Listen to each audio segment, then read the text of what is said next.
Salam Kopastus.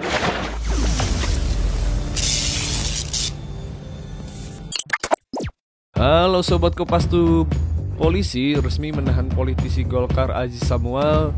Ia ditahan setelah ditetapkan sebagai tersangka dalam kasus pengeroyokan Ketua Umum DPP Komite Nasional Pemuda Indonesia, yaitu Haris Pertama. Kabid Humas Polda Metro Jaya, Kombes Endra Julpan, membenarkan penyidik menahan Aziz Samuel. Kedua orang DPO ini menyerahkan diri.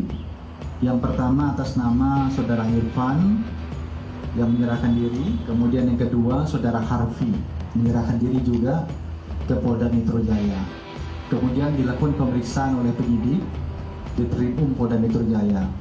Hasil pemeriksaan terhadap mereka, ya, baik 3 orang pertama maupun 2 orang berikutnya yang DPO menyerahkan diri, kemudian berkembang kepada pemanggilan kemarin seorang saksi atas nama AS. Kemudian Saudara AS kemarin pukul 10 pagi yang menghadiri panggilan daripada penyidik Polda Metro Jaya, kemudian dilakukan pemeriksaan ya hingga malam hari, dan hingga saat ini juga masih ada di Polda Metro Jaya. Hasil pemeriksaan terhadap Saudara AS, maka penyidik menetapkan Saudara S sebagai tersangka. Sampai dengan hasil pemeriksaan kemarin terhadap AS yang pada saat pemeriksaan saksi dan sebagai pemeriksaan tersangka masih menolak mengakui bahwa dia menyuruh melakukan. Tetapi sebagaimana pasal 184 bahwa alat bukti itu terdiri dari keterangan saksi, keterangan ahli, bukti surat atau dokumen, kemudian petunjuk dan keterangan tersangka. Jadi apapun keterangan tersangka itu boleh saja, bebas. Akan tetapi penyidik telah menetapkan yang bersangkutan sebagai tersangka sesuai dengan alat bukti yang dimiliki. Sebelumnya diberitakan, Ketua KNPI Haris Pertama dikeroyok di salah satu restoran di kawasan Cikini, Jakarta Pusat pada Senin siang 21 Februari 2022.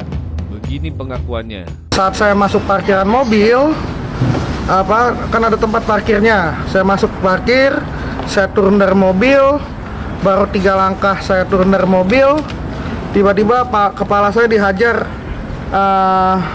dari belakang oleh seseorang yang tidak saya kenal. Dihajar, tidak lama setelah dihajar, saya lihat ke belakang, ada lagi yang hajar saya di bagian wajah. Nah, habis itu ada yang dorong, saya sempat tahan, saya duduk sambil lindungi kepala, belakang dan depan.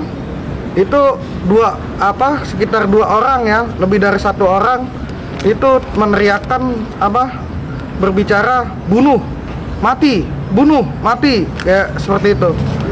Ya, saya cuma meminta kepolisian segera menangkap pelaku pengeroyokan terhadap diri saya karena ada bahasa bunuh dan mati. Saya yakin saya tidak pernah punya masalah dengan orang-orang tersebut ya. Jadi saya yakin ada dalang di belakang permasalahan ini. Saya yakin orang-orang ini hanya dipergunakan oleh seseorang untuk menghabisi saya, menghabisi nyawa saya. Sudah melapor? Saya sudah melapor di Polda Metro Jaya. Saya juga sudah di BAP tadi di Jatanras ya, di dalam tadi sudah di BAP ya karena saya lihat saya tidak pernah punya masalah ya dengan mereka bertiga. Saya juga tidak kenal ya, ada 3-4 orang itu saya juga tidak kenal. Tiba-tiba dia langsung pukul saya. Saya yakin itu adalah orang oknum-oknum yang disuruh seseorang untuk menghabisi nyawa saya. Jadi kalau keterkaitan, karena KNPI sedang menangani beberapa kasus ya, ada kasus suap pajak, ada juga kasus penyerobotan lahan hutan oleh beberapa perusahaan ya, dan juga ada kasus tentang SARA ya. Tapi saya tidak mau Nah, itu Sobat Kopastus. Bagaimana tanggapan Sobat Kopastus dengan kasus ini? Silahkan kirim komentar dan saran di kolom komentar. Jangan lupa nantikan video-video kita selanjutnya ya. Sampai jumpa. Salam Kopastus. Salam Kopastus.